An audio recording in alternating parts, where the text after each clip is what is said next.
আমাকে আল্লাহ ঘর থেকে বের করে এত দূরে নিয়ে আসলা, শত্রুদের হাতে সোপর্দ করলা, তারা আমাকে চতুর্দিক থেকে পাথর মারতেছে।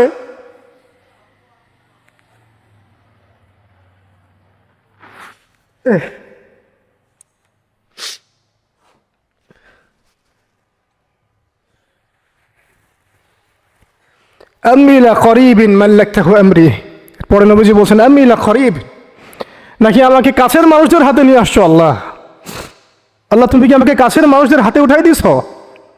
মাল্লাকতাহু আমরি, যারা আমার ভালো মন্দের কাজের মালিক হয়ে গেছে। এইভাবে দোয়া করতে লাগলেন নবী সাল্লাল্লাহু আলাইহি ওয়াসাল্লাম। যায়েদ বিন হারিস রাদিয়াল্লাহু আনহু শামিল আছেন এখানে।